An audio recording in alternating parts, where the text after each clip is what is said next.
City of love, এই গল্পের শহরটা আমাদেরও হতে পারত। সিঁড়ির শেষ ধাপ অতিক্রম করে নামতে নামতেই পারভিন বেগমের দিকে জিজ্ঞাসু দৃষ্টিতে তাকিয়ে প্রশ্নটা করল তুর্য। আসিফ চৌধুরী বললেন, কখন থেকে মেজো ভাইজান তোকে ডাকছে? দেখে তো কি হয়েছে? আমি তাহলে এখন আসি। বলেই তাড়াহুড়ো করে বেরিয়ে গেলেন আসিফ চৌধুরী। জরুরি মিটিং আছে তার, এমনিতেই অনেকটা দেরি হয়ে গেছে, আর একটু অপেক্ষা করলে আরও দেরি হয়ে যাবে। বাড়ির প্রতিটা সদস্য ড্রয়িং রুমে এলোমেলোভাবে দাঁড়িয়ে আছে। আসলাম চৌধুরীর রাগের কারণ এখনও পর্যন্ত কেউ জানে না। তুর্য যখন বাড়ি ফিরেছে তিনি ড্রয়িং রুমে বসে চা পান করছিলেন। ওকে দেখে কিছু বলার জন্য উদ্যত হলে তুর্য বলে, ফ্রেশ হয়ে আসছি। কিন্তু আসলাম চৌধুরী মানেন না। তিনি মোবাইল হাতে তুর্যের সামনে আসেন এবং গোটা কয়েক পিকচার দেখান, যেখানে তুর্য আহির একসঙ্গে স্পষ্ট কিছু ছবি। কোনো একটা রেস্টুরেন্টের ছাদে তোলা ছবিগুলো। রাতের পরিবেশ হলেও আলোকসজ্জার দরুন চারপাশটা পরিষ্কার জলজল। একটা ছবিতে দেখাচ্ছে তুর্য আহির গাল আজলা করে ধরে কিছু একটা বোঝাচ্ছে বা বলছে, আর একটা একে অপরকে জড়িয়ে রেখেছে এবং অন্যটা তুর্য আহির গালে চুমু খাচ্ছে। ছবিগুলো খুব কাছ থেকে না তুললে এতটা স্পষ্ট আসার কথা নয়। তুর্য মনোযোগ সহকারে চাচার দেখানো ছবিগুলো দেখে তারপর পুনরায় বলে, ফ্রেশ হয়ে আসছি। আসলাম চৌধুরী ঠায় দাঁড়িয়ে থেকে রাগে ফুঁসতে থাকেন। অতিরিক্ত রেগে গেলে ওনার মাথা ঠিক থাকে না। কখনো কথা জড়িয়ে ফেলেন তো কখনো উল্টো পাল্টা লজিক টেনে আনেন, আবার কখনো কখনো কথাই বলতে পারেন না। তুর্য চলে যাওয়ার পর তিনি দম ধরে বসে থাকেন ওর অপেক্ষায়, কিন্তু এতক্ষণ পার হওয়ার পরও না আসায় চেঁচামেচি শুরু করে দেন। এখন আবার এসে তুর্যের এমন গা ছাড়া প্রশ্ন শুনে মেজাজ আরও চটে গেল তার। গর্জে উঠে বললেন, কি হয়েছে তুমি বুঝছো না? কখন নিচে আসার কথা ছিল তোমার? আপনার মেয়ের জন্য লেট হয়ে গেছে, বলুন কি বলবেন। কথাটা বলে সোফায় বসলো তুর্য, তারপর মাকে বলল। আম্মু, এক কাপ কফি।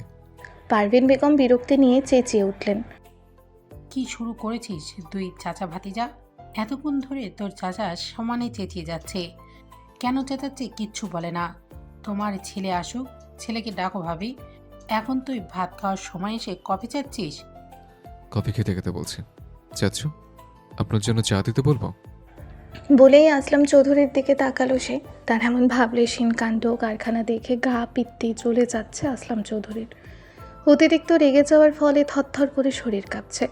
তিনি ধপ করে তুর্যের বিপরীত প্রান্তে সোফায় বসে পড়লেন। রাগের তোপে মুখ খুলতে পারছেন না। পারভিন বেগম সত্যি সত্যি দুইজনের জন্য চা আর কফি করে নিয়ে আসলেন। তাদের মাঝখানে থাকা টি টেবিলের ওপর ট্রে সহ রাখলেন। তুর্য কফির মগ তুলে নিয়ে সাবলীল গলায় বলল, গত পরশুর পিকচার এগুলো।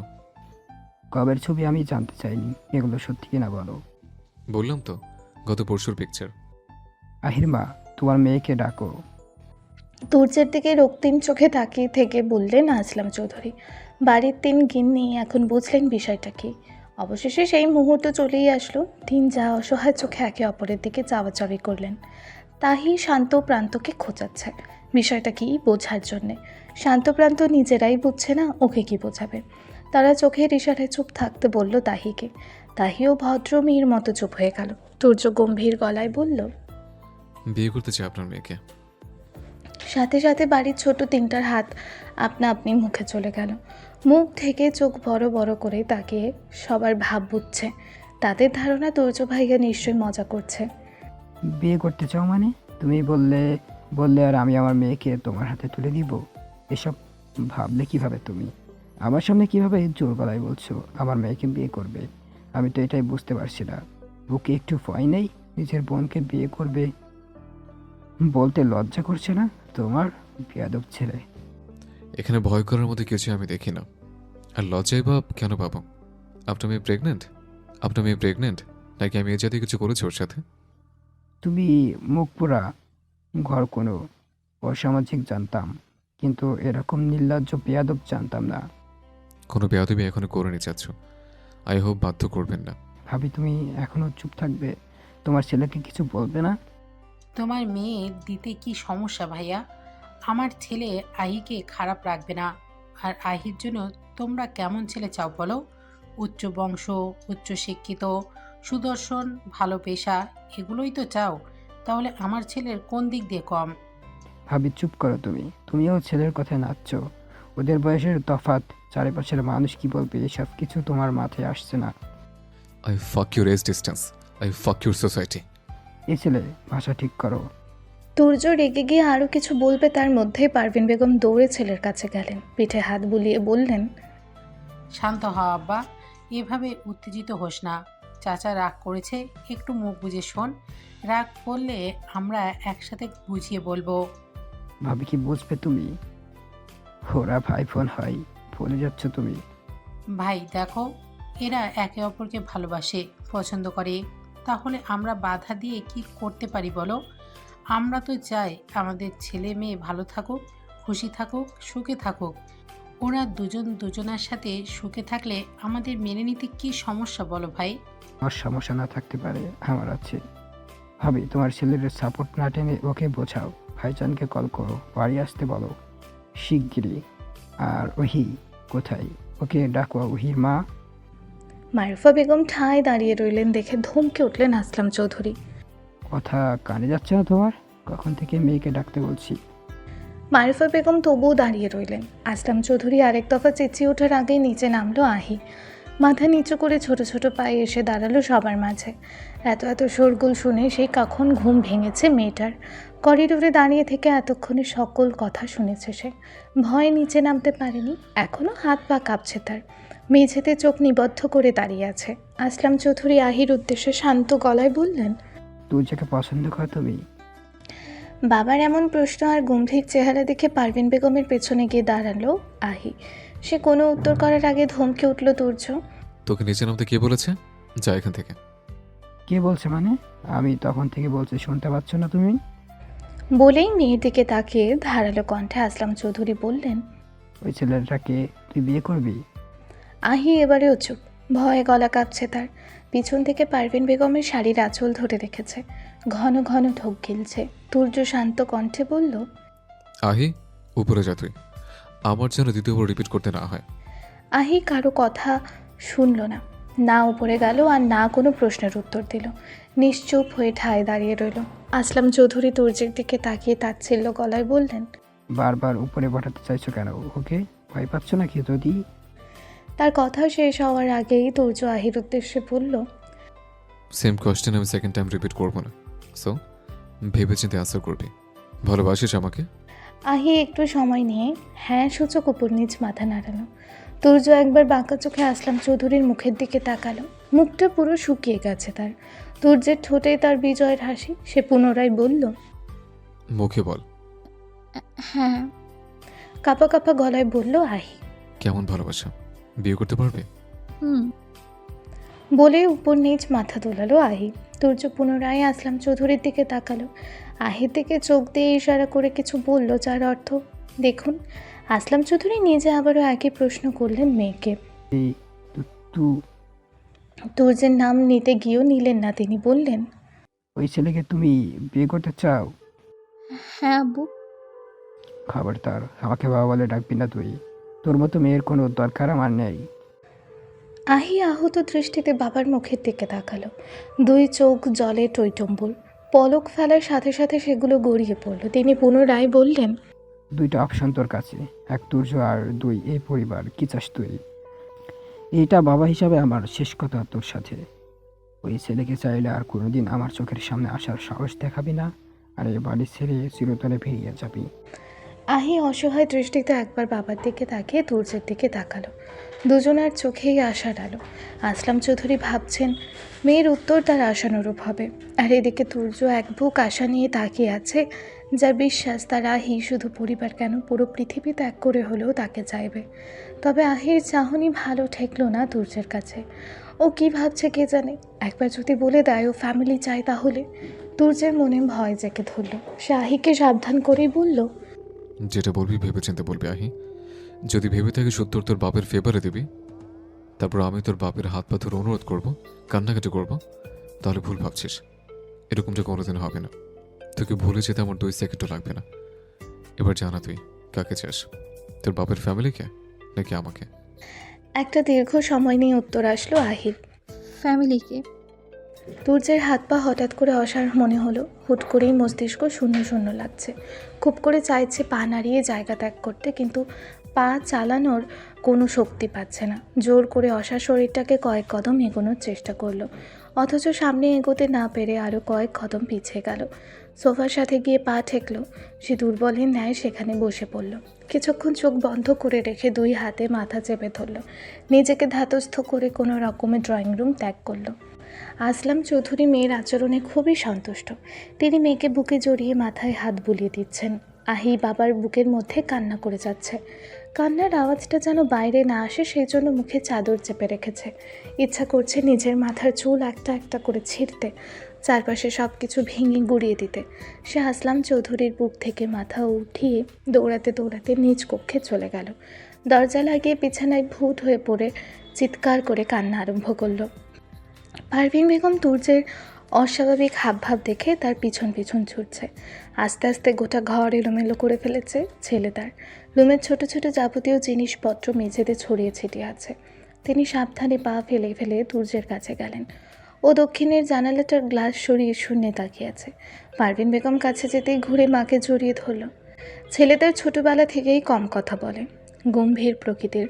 বাচ্চারা যে বয়সে একটু কিছু হলেই মা বাবার কাছে এসে বলতো, খোলা বই হতো, সেই বয়সে সে পুরো ম্যাচিউরদের মতো ব্যবহার করত। কোনো সমস্যা হচ্ছে বুঝতেন পারভিন বেগম, কিন্তু ছেলেকে জিজ্ঞাসা করলে সে এড়িয়ে যেত। আর বড় হওয়ার সাথে সাথে সেগুলো ক্রমশ বাড়তে থাকে। প্রয়োজন ছাড়া অন্য কেউ তো দূরে থাক, মায়ের সাথে কোনো কথা বলে না। তার সেই ছেলে আজকে নিজ থেকে মাকে জড়িয়ে রেখেছে। সে কখন থেকে জাপটে ধরে আছে। বেশ খানিকক্ষণ পার হওয়ার পর মাকে মলিন কণ্ঠে ডাকলো তুর্য। আম্মু। পারভিন বেগম ছেলের পিঠে হাত বুলিয়ে দিতে দিতেই বললেন, বল আব্বা, মন খারাপ করেছে? আমি আছি না? তোর আব্বা আসলে কথা বলবো। জানিসই তো তোর চাচার রাগ একটু বেশি। 2 দিন সময় দে, ঠিক হয়ে যাবে। দেখবি নিজে থেকেই সবটা মেনে নিবে। জানো আম্মু, আমি ভাবতাম আহি আমার জন্য পাগল, আমাকে হারানোর ভয়ে পাগলামি করবে। কিন্তু দেখো, সবার সামনে কি সুন্দর করে বলে দিল ও আমাকে চায় না, ফ্যামিলিকে চায়। একবার বলে দেখতো আমাকে চায়, জাস্ট একবার বলতো, বাকিটা আমি সামলে নিতাম। তোমরা শুধু ওর ফ্যামিলি, আমার ফ্যামিলি নাও, আমি ও করে ফ্যামিলি থেকে আলাদা করতাম। এইটুকু বলে থামলো তুর্য।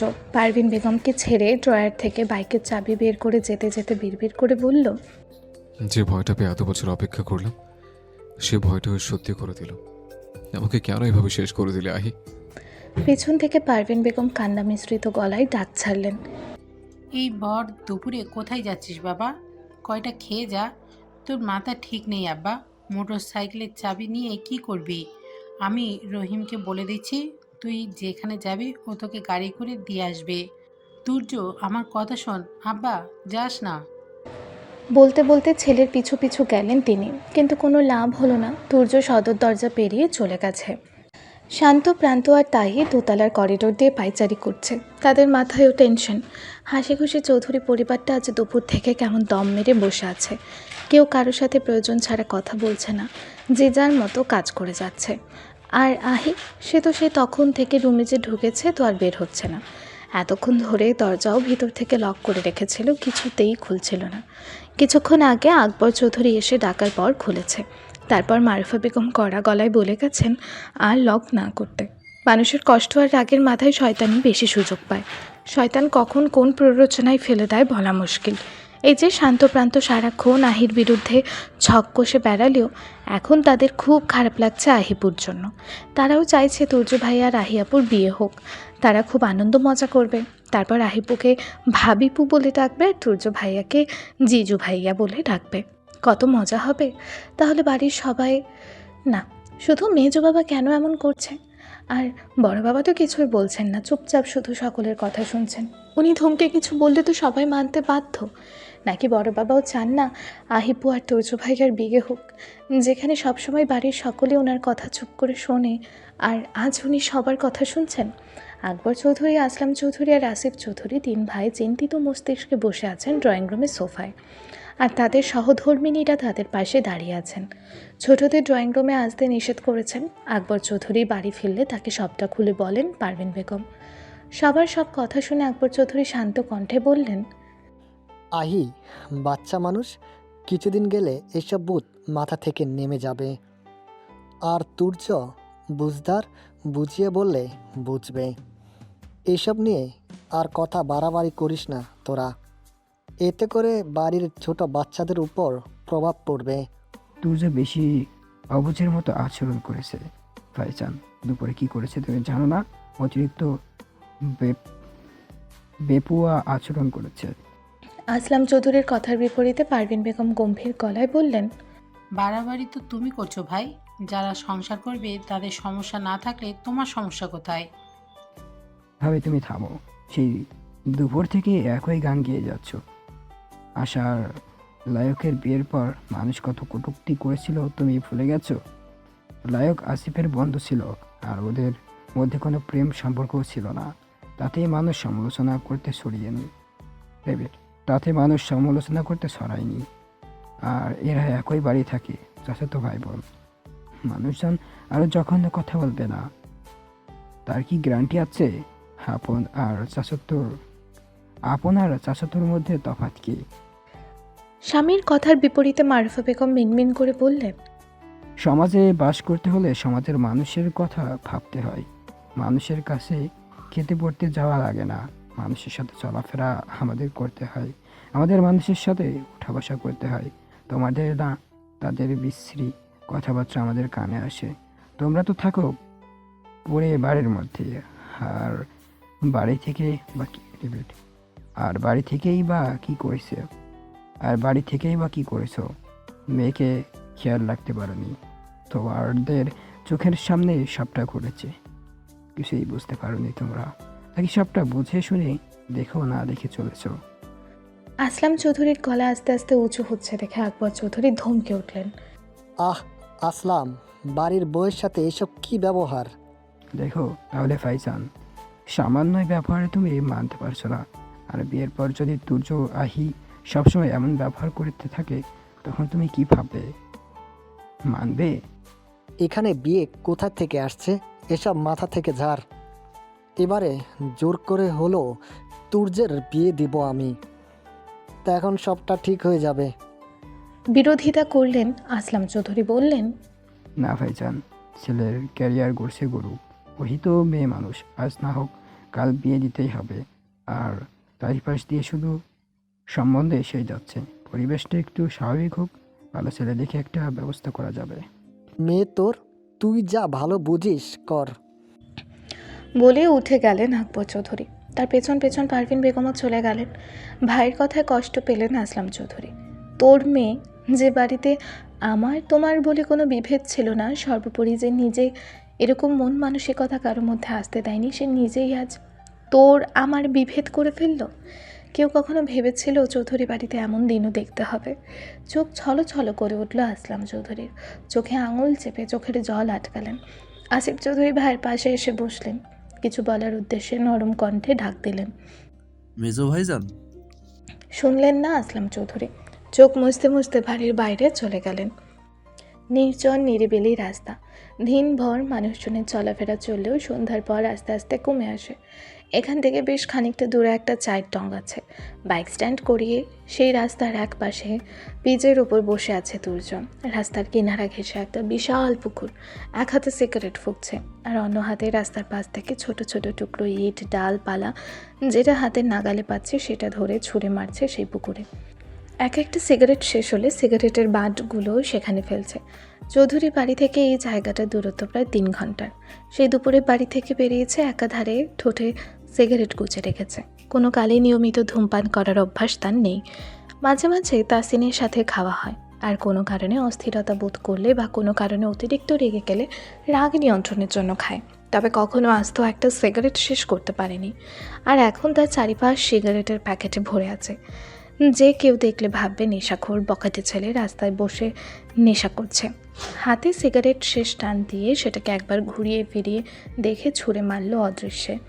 ভাঙা ভাঙা গলায় সুর তুলল, ভাবতে ভাবতে আমি তারে চোখ বুঝিয়া জড়াই ধরি, চোখ মিলিয়া দেখি আমি, সে যে বুকে নাই। ভাবতে ভাবতে আমি তারে, চোখ বুঝিয়া জড়াই ধরি।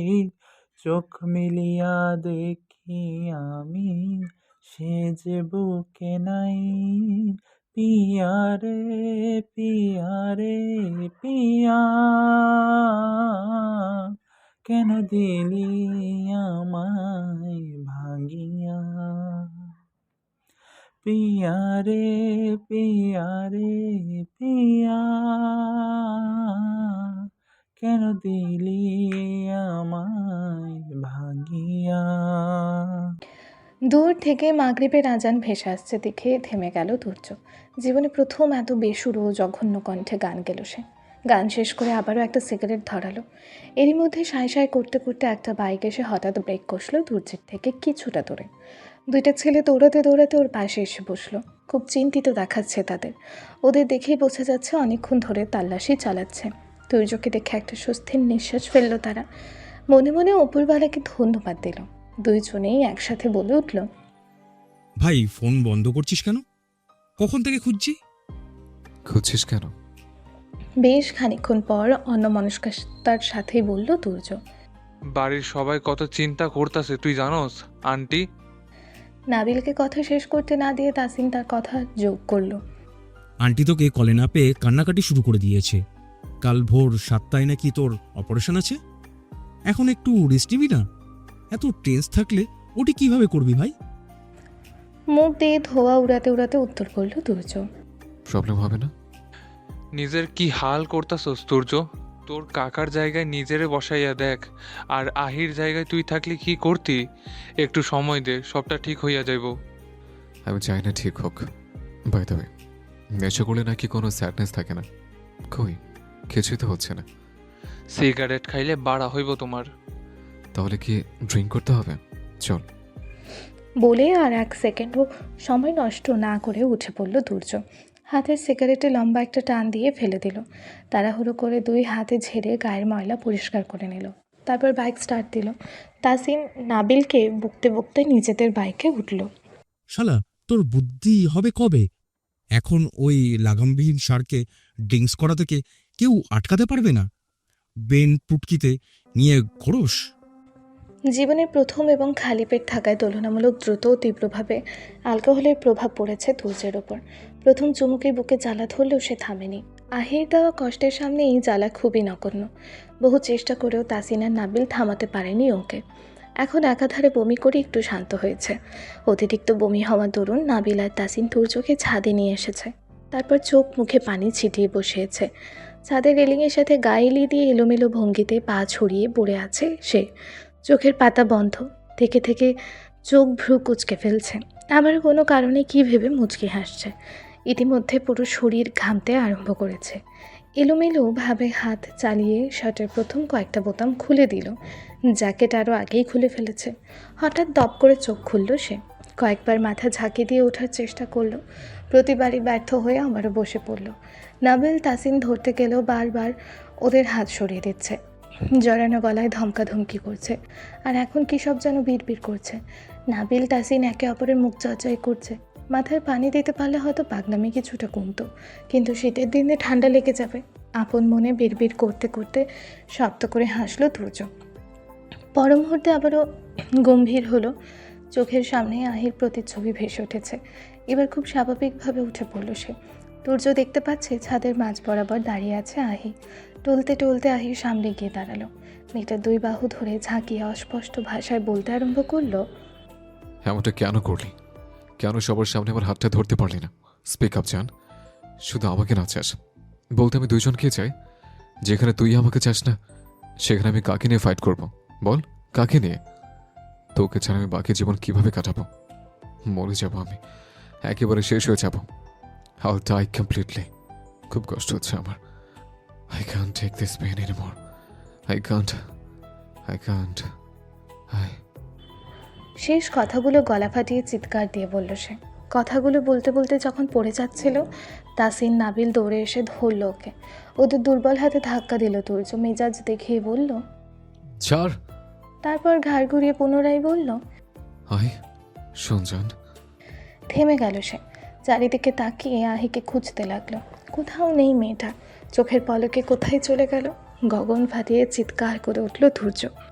আহি কোথায় গেল? কোথায় গেলি জান, কোথায় গেলি? বলেই হাঁটু গেড়ে মেঝেতে বসে পড়ল সে। শরীর প্রচণ্ড পরিমাণে টলছে দেখে সাথে সাথে তাসিন নাবিল এগিয়ে এসে ধরল ওকে। পুনরায় মেজাজ দেখে বলল। বারবার ধরাধরি করছিস কেন? আমি কি ড্রাঙ্ক হয়েছে? স্টুপিড। তাসিন বলল। হ্যাঁ ভাই, তুই ড্রাঙ্কস হোস নিয়েই জানি। চল বাসায় চল এখন। তোর বাসায় কেন যাব? ননসেন্সিক্যাল কথা বলবি না। এখন তোর বাড়িতে গেলে আহির বাপ ভাববে আমি কষ্ট পেয়েছি। ওনার মেয়ের জন্য পথে ঘাটে মাতলামি করছে। তাছাড়া আহিকে তো বোঝাতে হবে ও আমার লাইফে না থাকলে আমার কিচ্ছু যায় আসে না। ওকে বলেছিলাম তোকে ভুলতে আমার 2 সেকেন্ডও লাগবে না। এখন দেখ, 2 সেকেন্ড দূরে থাক, 1 সেকেন্ডও লাগলো না। তাসিন সায় দিল ধৈর্যের কথায় বলল। আমরা জানি আহি না থাকলে তোর কিছু যায় আসে না। এখন চল ভাই। তাসিনের কথায় খিটখিটে মেজাজে নাবিল বলে উঠল। এখন ওরে বুঝাইয়া কাজ হইব? জোর কইরা নিয়া চল। কত রাত হইছে, হুশ আছে? আমি আন্টিরে কইয়া দিতাছি ও আমাগুলোকে থাকবো। ওদের ধাক্কা দিয়ে সোজা হয়ে দাঁড়ালো ধৈর্য। পা এখনো টলছে। কিছুক্ষণ ঝিম মেরে থেকে বলল। এত ড্রিঙ্ক করার পরও নেশা ধরছে না কেন? ওয়াই? পানি মিক্সড করে দিয়েছে মেবি। ব্যাস, তারপর ঢলে পড়ল তাসিনের কাঁধে। তাসিন হিমশিম খেয়ে সামলালো ধৈর্যকে। নাবিল ওকে নাড়াচাড়া দিয়ে বোঝালো জ্ঞান হারিয়েছে। এতে যেন হাঁপ ছেড়ে বাঁচলো দুইজনে। খুব সাবধানে নিচে নামলো। এমার্জেন্সি ক্যাব বুক করে ওকে নিয়ে গেল তাসিনের ফ্ল্যাটের উদ্দেশ্যে। বাড়িতে ফিরে যেন মস্ত বড় পাপ করেছে মেহেদি। উঠতে বসতে বাবার খোঁচা দেওয়া কথা শুনতে শুনতে হাঁপিয়ে উঠেছে। কটা খাবার খেতে গিয়েও শান্তি নেই। ভাত খেয়ে হজম করবে কি? কথা গেলেই হজম করতে পারে না। অথচ এই বাড়িতে তার সাপোর্টে কথা বলার মতো কেউ নেই। নাজমা বেগম একটু বলেন, তাও পেরে ওঠেন না। আর তারিন স্বামীর পক্ষ না নিয়ে মুচকি মুচকি হাসে। মুখ দেখেই বোঝা যায় ব্যাপারটাতে ভীষণ মজা পাচ্ছে সে। কত বড় ফাজিল মেয়ে! তখন মনে চায় দাঁতগুলো ভেঙে দিতে। বেয়াদব কোথাকার! এই যে রাগ করে খাবার রেখে উঠে চলে আসলো। তারিনের কি উচিত ছিল না তাকে আটকানো? যদিও সে পেট পুড়ে খেয়েই রাগ দেখিয়েছে, তবুও। এখন থমথমে মুখে খাটের হেডবোর্ডে পিঠ ঠেকিয়ে বসে আছে মেহেদি। আর তারিন ড্রেসিং টেবিলের সামনে টুল পেতে বসে মুখে কী সব প্রসাধনী মাখছে আর গুনগুন করে গান গাইছে। মনে প্রচুর সুখ, যেটা দেখে প্রচণ্ড পরিমাণে রাগ হচ্ছে মেহেদির। সে থমথমে কণ্ঠে বলল। আমি ঘুমাবো। তারিন একবার পিছনে ঘুরে তাকে দেখল, তারপর সাবলীল গলায় বলল। ঘুমান। লাইট অফ করো। কাজ সেরে করছি। বলে পুনরায় নিজের কাজে মন দিল তারিন। মেহেদি গম্ভীর গলায় বলল। দ্রুত সরো। একটু সময় লাগবে, এগুলো তুলবো তারপর। তারিন কথাটা বলে সাথে সাথে বিছানা থেকে উঠল মেহেদি। ওয়ার্ড্রবের ওপরে থাকা টিস্যু বক্স হতে কয়েকটা টিস্যু বের করে নিয়েই তারিনের সারা মুখ ডলতে আরম্ভ করলো। তারিন চেঁচামেচি করতে করতে ওকে ঠেকানোর চেষ্টা করলো, কিন্তু ব্যর্থ হলো। মেহেদি তারিনের মুখে থাকা প্রলেপ সমস্তটুকু তুলে ক্ষান্ত হলো। মুখে বলল। তোলা শেষ, এবার ঘুমাও। তারিন মেহেদিকে ধাক্কা দেওয়ার চেষ্টা করে বলল। দূরে সরুন মেহেদি। মেহেদি এতক্ষণে নিজেদের মধ্যে দূরত্ব খেয়াল করলো। সে দূরে সরার পরিবর্তে তারিনের কোমর ধরে হ্যাঁচকা টেনে নিজের সাথে মিশে নিয়ে চোখে চোখ রাখলো। ভ্রু নাচিয়ে বলল। যদি না সরি? তারিন ওর বাঁধনের থেকে ছোটার পায়তারা করলো। মুচড়ামুচড়ি করতে করতে বলল। আজব, কি করছেন মেহেদি? মেহেদির চোখে মুখে এখন আর কোনো গম্ভীরতা নেই, শুধু দুষ্টুমি।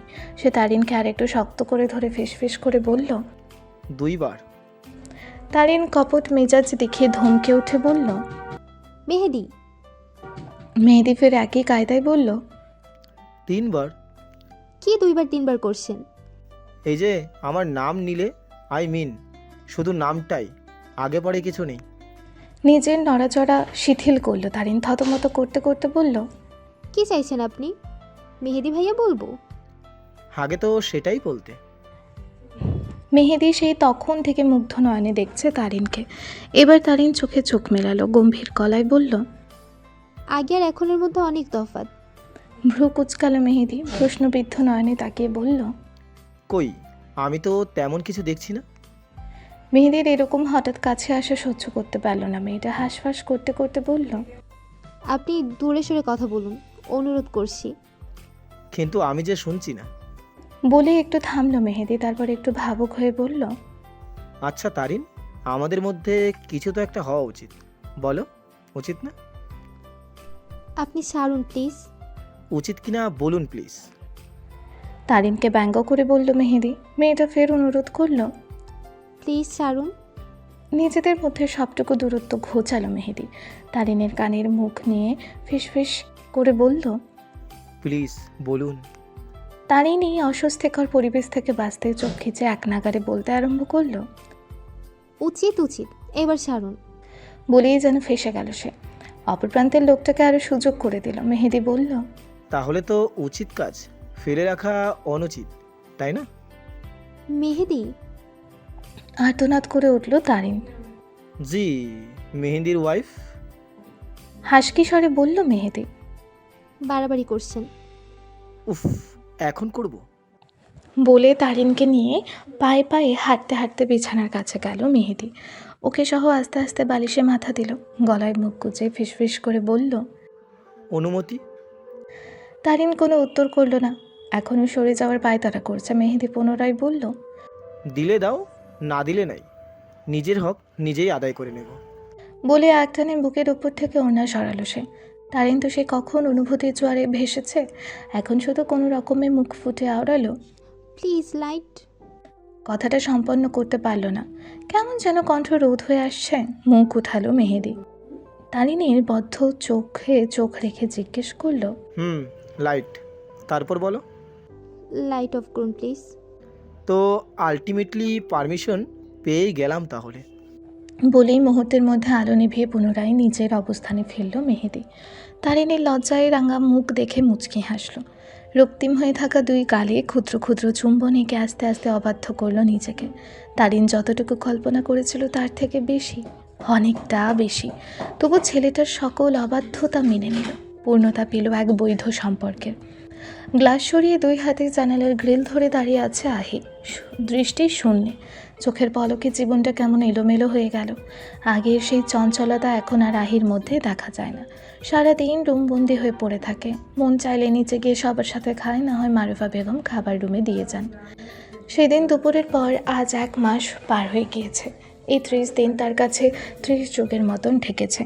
চোখের নিচে ডার্ক সার্কেল, ঠিকমতো খাওয়া দাওয়া না করার দরুন শরীরের হাড় বেরিয়ে গেছে। এর মধ্যে আবার 2 দিন হাসপাতালেও কাটিয়ে এসেছে। ঠিকমতো খাওয়া দাওয়া না করায় অতিরিক্ত দুর্বলতার দরুন স্যালাইন নিতে হয়েছিল। টানা 1টি দিন অবচেতন অবস্থায় ছিল। তবে আশ্চর্যের বিষয় হচ্ছে, তাকে দেখতে একটা বারের জন্য তুর্য হাসপাতালে যায়নি। তার হাসপাতালেই চিকিৎসাধীন ছিল আহি, তবু একটি বারের জন্য পায়ে হেঁটে কেবিন পর্যন্ত যায়নি। যদিও দুর্য তার খোঁজ খবর নেবে, দেখতে যাবে, তার অসুস্থতায় কাতর হয়ে পড়বে, সেই আশা এখন আর করে না আহি। কিন্তু একটা বার বাড়ির অন্য যে কোনো সদস্যের কাছে তো অসুস্থতার খবর নিতে পারতেন, কিন্তু সেটা তিনি করলেন না। না করাটাই স্বাভাবিক।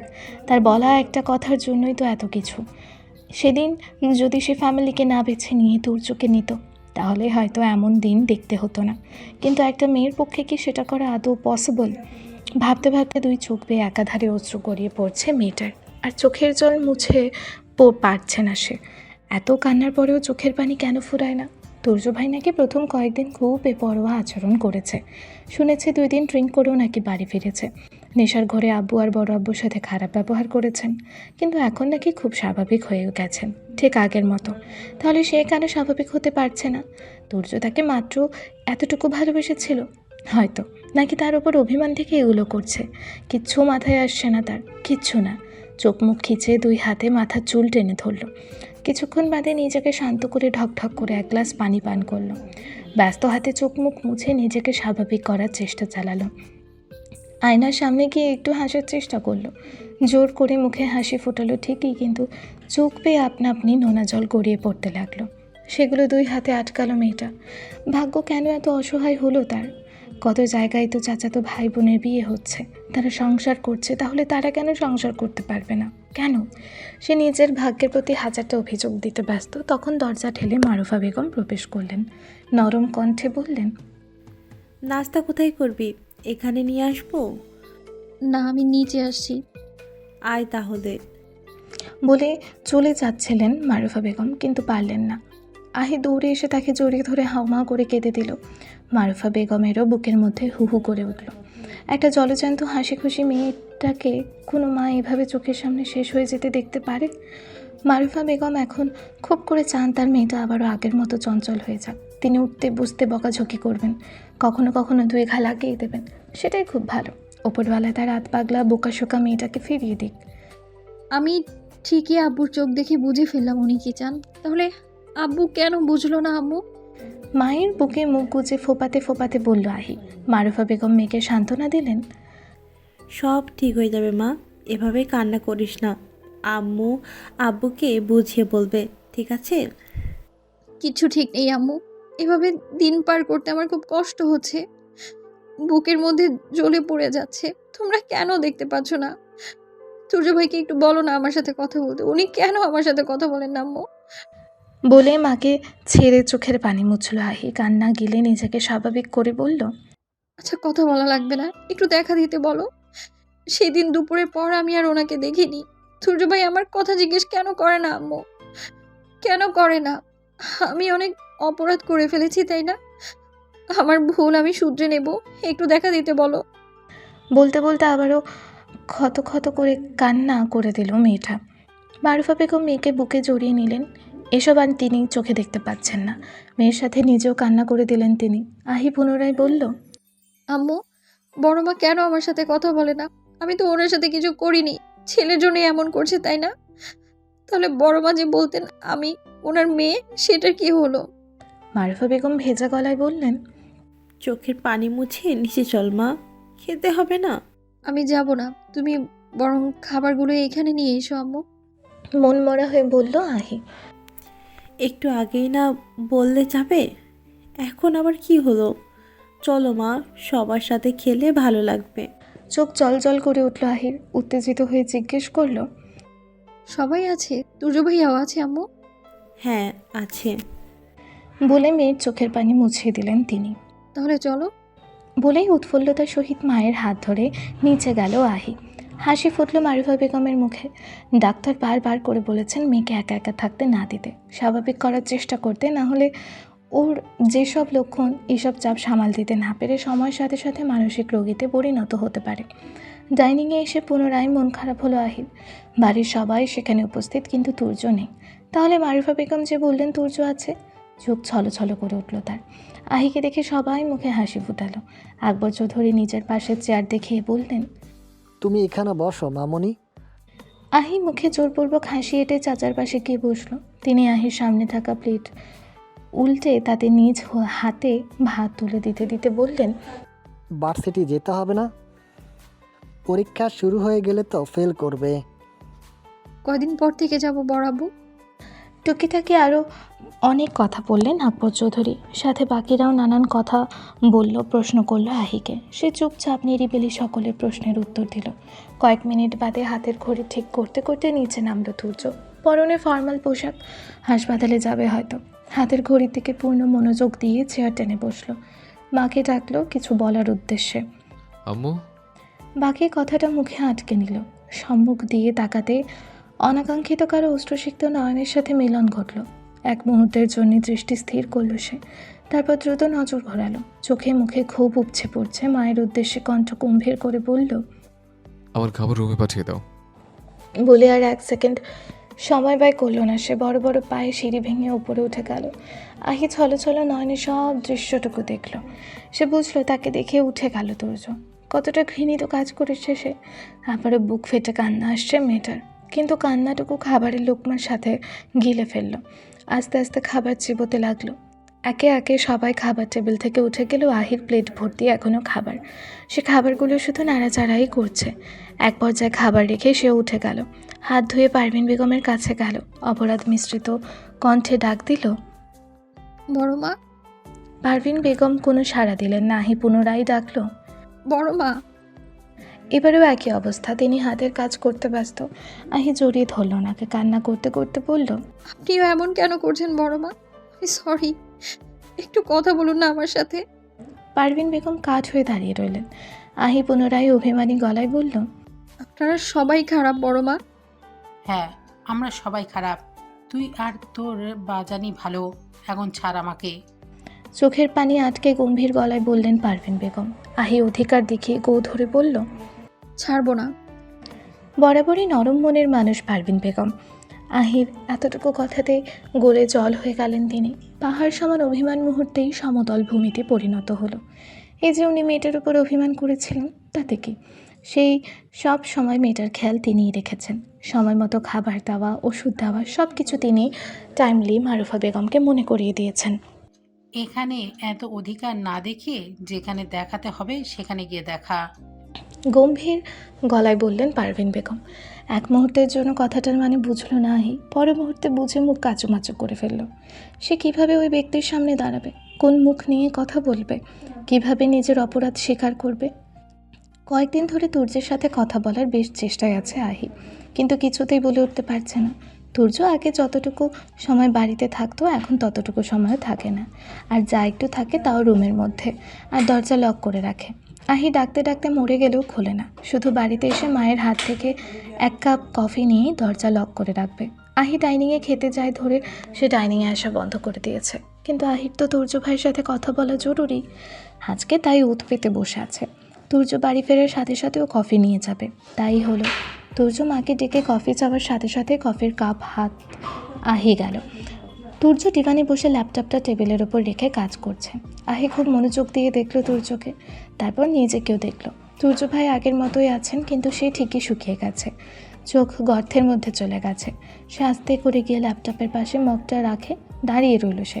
তুর্য নিজের কাজ করতে করতে বলল, কিছু বলবে?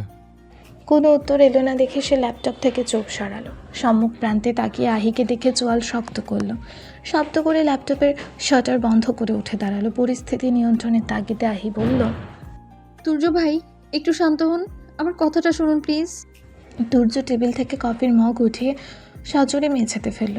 মুহূর্তেই সেটা ভেঙে টুকরো টুকরো হয়ে চারিদিকে ছড়িয়ে পড়েছে। আহি ভয়ে দুই হাত মুখ চেপে চাপা চিৎকার করে উঠল। তুর্য এগিয়ে এসে শক্ত করে ওর হাতের কবজি চেপে ধরল।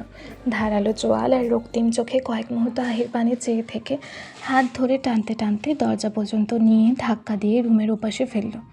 এরকম শক্ত ধাক্কা পেয়ে উপর হয়ে মেঝেতে গিয়ে পড়ল আহি। মেয়েটা পুরো সময় জুড়ে শুধু কান্না করতে করতে একটা কথাই বলছে, একবার আমার কথাটা শুনুন প্লিজ। তবে তুর্যের কোনো মায়া হলো না। সে রুমের দরজা বন্ধ করবে সেই মুহূর্তে পারভিন বেগম সহ বাড়ির বাকি দুই গিন্নি দৌড়ে এলেন। তিনি আহিকে মেঝে থেকে উঠাতে উঠাতে তুর্যের ওপর ধমকালেন, এসব কেমন ব্যবহার তুর্য? মেয়েটাকে এমন জোরে ধাক্কা দিলে কেন? তুর্যর আগে হিতাহিত জ্ঞান শূন্য চিৎকার দিয়ে উঠল সে।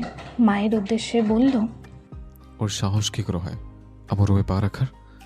ইন ফিউচার যদি দেখেছি ওর জান নিয়ে নেবো আমি। কথাটা ভালো করে মাথার মধ্যে ঢুকিয়ে নাও। বলেই শব্দ করে দরজা লাগালো সে। মেঝেতে পড়ে থাকা কাচের টুকরায় একটা লাথি মেরে বিছানায় পা ঝুলিয়ে বসলো। রাগের তোপে থরথর করে শরীর কাঁপছে। আহি সমানে হেঁচকি তুলে কান্না করে যাচ্ছে। পারভিন বেগম ওকে সামলে নিজের রুমে নিয়ে গেলেন। আহি কান্না করতে করতে বলল, আমি বুঝতে পারিনি আমার ওই কথার জন্যে, একটা কথার জন্য পরিস্থিতি এমন হয়ে যাবে বড় মা। আর তুর্য ভাই এভাবে বদলে যাবেন আমি বুঝিনি। সবসময় তো শুধু ধমকাধমকি করতেন, সেদিন আমাকে একটা চড় লাগিয়ে দিতে পারতেন। কেন বদলে গেল আপনার ছেলে বড় মা? একটা দীর্ঘশ্বাস ফেললেন পারভিন বেগম, বললেন, হ্যাঁ ঠিক বলছিস মা, আমার ছেলে বদলে গেছে, অনেক পাল্টে গেছে আমার ছেলে। তারপর আপন মনে বলতে লাগলেন, আমার পরিপাটি ছেলেটা অগোছালো হয়েছে, গম্ভীর ছেলেটা আরও গম্ভীর হয়েছে। কোনোদিন ছেলে মানুষই না করার ছেলে এখন ছেলে মানুষই শিখেছে। নির্ঘুম রাত কাটাতে শিখেছে, সারাক্ষণ ঠোঁটে সিগারেটে গুঁজতে শিখেছে, কান্না করতেও শিখেছে। মা, পরিস্থিতি এতটাই বিগড়ে গেছে সেটা ঠিক করার ক্ষমতা ওনাদের কারোর হাতে নেই। দুই দিকের দুই মানুষটাই সমানে কষ্ট পেয়ে যাচ্ছে, অথচ পারভিন বেগম মা হিসেবে কারো কষ্ট দূর করতে পারছেন না। এজন্যই বলে, ভাবিয়া করিও কাজ, করিয়া ভাবিও না, যার মর্মার্থ এখন আহি বুঝছে। ক্লাস শেষে ক্যাম্পাসে বসে গল্প করছে আহি আর তারিন। প্রায় 1.5 মাস খানিক পর ভার্সিটি এসেছে আহি। এতদিন দুই বান্ধবীর মোবাইলে কথা হয়েছে, সেটাও খুব কম। কল দিলেও ঠিকমতো কথা বলতো না আহি। আজ তাই কথার ঝুড়ি নিয়ে বসেছে তারিন। তবু নিশ্চুপ আহি অন্যমনস্ক হয়ে বসে আছে। তারিন সবটা বুঝলেও কারণ জিজ্ঞেস করছে না, শুধু বকবক করেই যাচ্ছে। কিভাবে আহিকে স্বাভাবিক করা যায় সেই চেষ্টায় তারিনের কথার মাঝেই হঠাৎ আহি হাত বাড়িয়ে ওর কণ্ঠনালীর একপাশে আঙুল বোলালো। শান্ত কণ্ঠে জিজ্ঞেস করলো, কি হয়েছে এখানে? লাজুক হাসলো তারিন। আহি কিছু একটা চিন্তা করে হালকা হাসলো, তারপর মুখে হাসি নিয়েই বলল, তোর আর মেহেদি ভাইয়ার মধ্যে সব ঠিক হয়ে গেছে না? বললি না তো? তারিন লাজুক মুখে হ্যাঁ সূচক মাথা নাড়িয়ে বলল, হুম। তারপর কপট মেজাজ দেখিয়ে বলল, তোমাকে কল করলে তো রিসিভই করো না, আর রিসিভ করলেও ঠিকঠাক কথা বলিস না, কিভাবে বলবো? আহি ব্যাগ ঘাড়ে বাঁধতে বাঁধতে বলল, আমি আজ আর ক্লাস করব না। তোকে তো ভাইয়া নিতে আসবে, তাই না? আমি আসছি। বলে উঠতে যায় আহি। তারিন ওর হাত ধরে আটকালো। আহির 2 হাত নিজের হাতের মুঠোয় নিয়ে ছলো ছলো নয়নে তাকিয়ে বলল, একটু নর্মাল হ পাখি, তোর এমন ব্যবহার আমি মানতে পারছি না। তুই তুর্য ভাইয়ের সাথে কথা বল, সবটা ঠিক হয়ে যাবে। ভাইয়া হয়তো অনেক কষ্ট পেয়েছেন, তুই কনভিন্স কর পাখি, এভাবে কষ্ট পাস না। একটু কথা বলার ট্রাই করে দেখ প্লিজ। চোখ বেয়ে জল গড়িয়ে পড়ল আহির। কণ্ঠ স্বাভাবিক রেখেই বলল, কিভাবে কথা বলবো তোর সাথে? আমার ছায়াও দেখতে পারে না। লাস্ট 3 দিন কুকুরের মতো পিছু পিছু ছুটেছি একটুখানি কথা বলার জন্য। কথা বলা তো দূরে থাক, একটাবার আমার দিকে তাকিয়েও দেখেন না। সূর্য ভাইয়া আর আগের মতো নেই তারিন। আগেও তো ভাইয়া তোকে বকতেন, তুই তো ঠিকই ওনাকে জ্বালাতন করতিস, রুম থেকে এটা ওটা নিয়ে এসে আমাদের দেখাতিস। এখন সেভাবে চেষ্টা করে দেখ। আসলে আগে তুর্য ভাই চাইতেন আমি ওনার রুমে যাই, এই জন্যই যেতে পারতাম।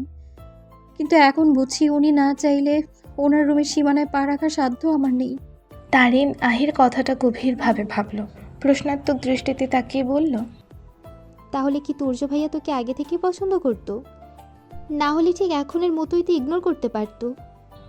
বিরস হাসলো আহি, বলল, না। তাহলে যে ওই কথাটা বললি, হতেও পারে আহি।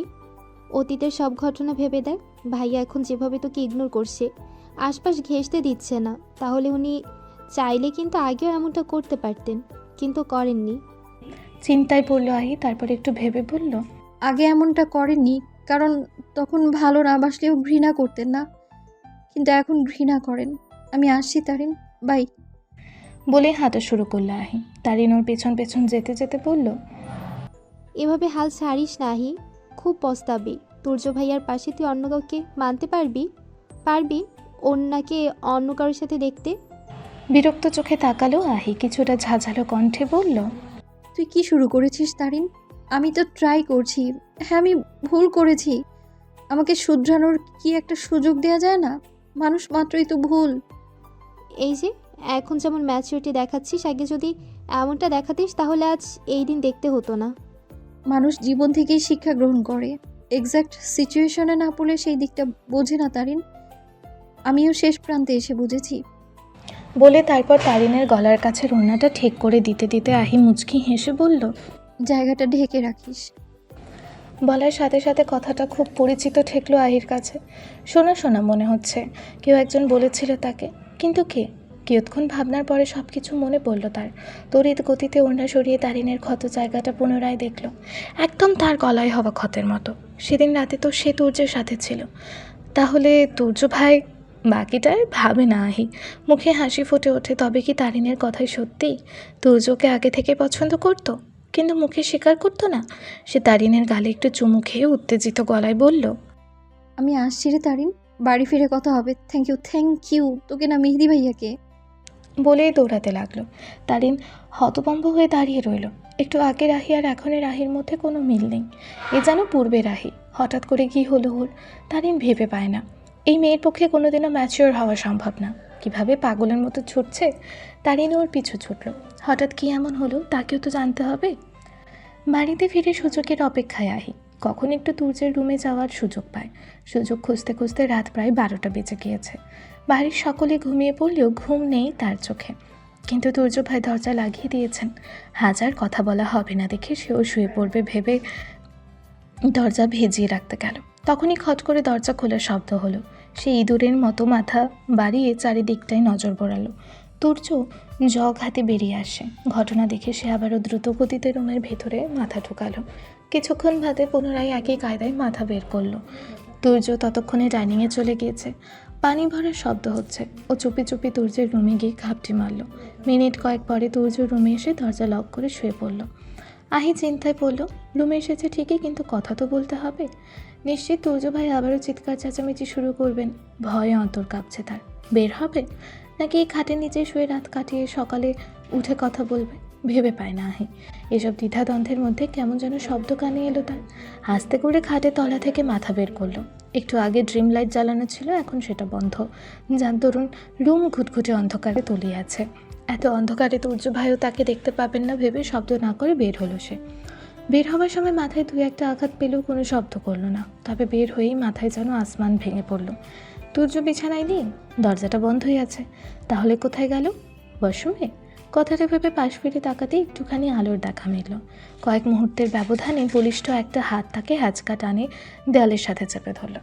শরীরের সাথে শরীর মিশিয়ে নিল। সেকেন্ডের মধ্যেই আহি বুঝতে পারলো ওটা তুর্য ভাই দাঁড়িয়েছিলেন। আলোর উৎস হাতের সিগারেট বুকের ভেতরটা ধুক করে উঠল। আজকে আর লক্ষ্যে থাকবে না ভেবে চোখ বুজে নিল। তুর্য দাঁত খিঁচিয়ে জিজ্ঞেস করলো, কি বলেছিলে মনে নেই? ঝাপসা ঝাপসা আলোয় দুজনের মুখ স্পষ্ট। একজনের মুখে ক্রোধের আগুন আর অন্যজনের ভয়ের ছাপ। ভয় সরিয়ে আহি শান্ত কণ্ঠে বলল, একটু আমার কথা শুনুন তুর্য ভাই, চিৎকার করবেন না প্লিজ। তুর্য এক হাতে গাল চেপে ধরল আহির। দাঁতে দাঁত পিষেই বলল, কি হবে চিৎকার করলে?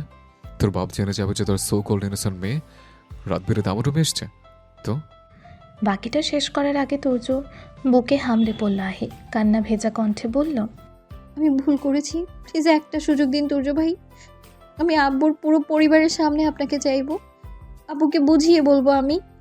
তুর্য জোরপূর্বক নিজের হতে ছাড়ালো আহিকে। জোরে ধাক্কা দেওয়ার জন্য খানিকটা দূরে ছিটকে পড়ল মেয়েটা। তুর্য কিছু একটা ভেবে বাঁকা হাসল। কাছে গিয়ে ওর কোমর জড়িয়ে ধরল, নিজের সন্নিকটে এনে বলল, কি বোঝাবে তোর বাপকে? বলবো। বাকিটা আর শেষ করতে পারে না আহি, আর্তনাদ করে ওঠে। তুর্য ভাই। ততক্ষণে সিগারেটের আগুন মেয়েটার কামিজ সালোয়ার ভেদ করে কোমরের ঠিক মাঝ বরাবর ক্ষত সৃষ্টি করেছে। আহি যন্ত্রণায় ছটফট করে উঠল। তাচ্ছিল্য হেসে ওকে ছেড়ে দিল তুর্য। আহি অশ্রুসিক্ত নয়নে কিছুক্ষণ তাকিয়ে রইল তুর্যের চোখে। কোনো ভালোবাসার ছিটে ফোটাও নেই ওই চোখে। সে আবারও হাত মুছড়ে ধরল মেয়েটার। দাঁতে পিষে চিবিয়ে চিবিয়ে বলল, না পারবি নিজে দেখতে, আর না পারবি অন্যকে দেখাতে। শুধু যন্ত্রণাটাই উপলব্ধি করবি, যেমনটা আমি করছি। আহির কণ্ঠরোধ হয়ে আসলো। ভেজা কণ্ঠে বলল, আপনি তুর্য ভাই নন, আপনি বদলে গেছেন তুর্য ভাই, অনেকটা বদলে গেছেন আপনি। আপনি আমার তুর্য ভাই হতেই পারেন না। আহির করুণ সুরে বলা কোনো কথায় হৃদয় অবধি পৌঁছালো না তুর্যে। শক্ত মুখে মেয়েটার হাত ধরে টানতে টানতে নিয়ে দরজার ওপারে ধাক্কা দিয়ে ফেলল। তারপর মুখের ওপর শব্দ করে দরজা লাগিয়ে দিল। আহি কান্না করতে করতে মেঝেতে বসে পড়ল।